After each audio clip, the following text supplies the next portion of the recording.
Greetings and welcome once again to Shorty on the Fly, and today is beginner's lesson number 5. And since we have done 4 sinking flies so far, I thought today we'd get started on our first floating fly. And for that we're going to do this, which is an olive X caddis, and it has really only 3 materials other than the hook and thread. We're going to have a tail, and that tail is made of olive Zealand. The body will be olive brown superfine dubbing, and then the wing is, I'm going to use medium coastal deer hair here instead of the traditional elk hair. If you have elk hair, it'll work just fine. It's just I like the deer hair because it doesn't flare quite as much. It's a little bit easier to work with, I find. But again, if you have elk hair, you can use it just fine. So let's get started. I am using a number 14 dry fly hook. The manufacturer is not important in this case. And I have my trusty Olive 6.0 Danville for thread. So we're going to get the thread started on the hook in the usual fashion, just behind the eye, and wrap it rearward.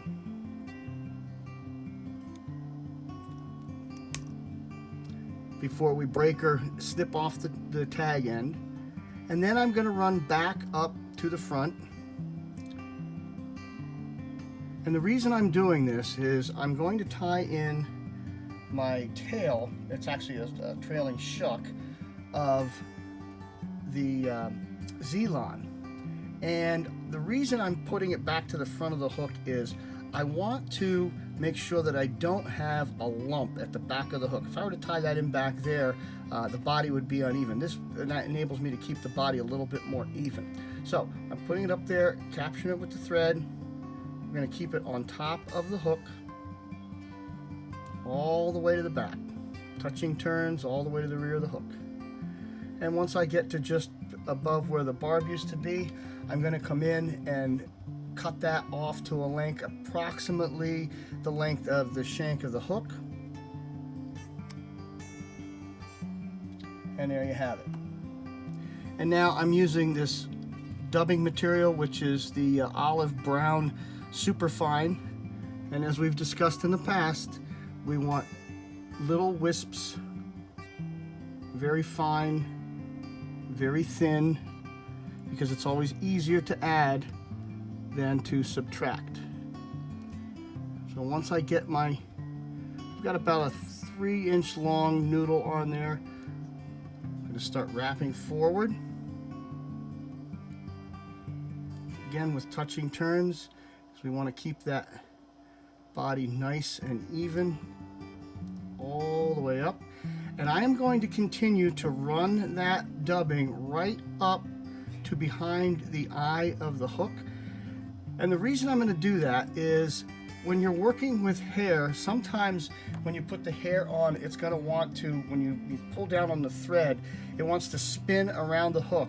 And I just learned from a friend of mine, Tim Flagler, who produces some really wonderful videos. If you haven't seen them, you really need to check them out. He came up with an idea of leaving the dubbing underneath any kind of hair, and that'll keep it from spinning around the hook. Prior to this I had used super glue and some other things, but I found this really works well. So I thought I'd offer this little hint to you. So from there we're going to cut out a clump of the deer hair. How much? That's a hard thing to say. Usually less than you think. I already pulled some out and put it in the stacker.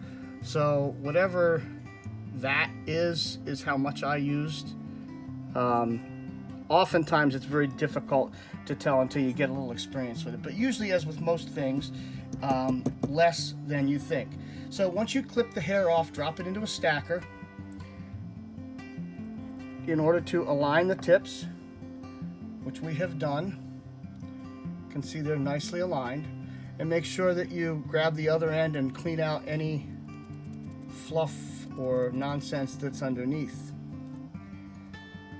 Now we're going to measure the wing to extend slightly beyond the back of the hook. Then hold on really good with your left hand. Take a collection wrap another wrap, a third wrap, and pull the thread directly toward you, and that should lock everything in. Now, you can leave it like that. It'll probably be okay. It probably won't spin around the hook, but I'm going to take us one or two more steps just to make sure.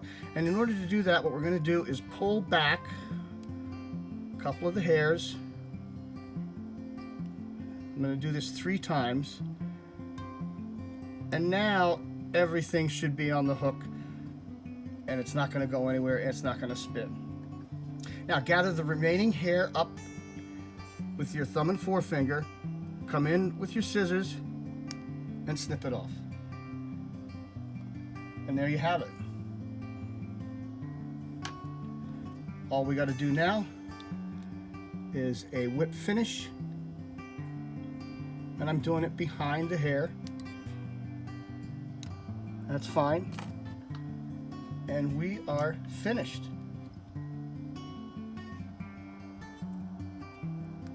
This is a really great pattern. It's easy to tie. The fish love it. Another really good body material, if you have it or you can get your hands on it, is Mirage Opal Tinsel. It comes in different widths. If you can get your hands on some, instead of doing the dubbed body, just tie some of this in and use it as your body. It's shiny, and it really works well. Okay, there we have it. Hope to see you again real soon. Tie some up. I bid you peace.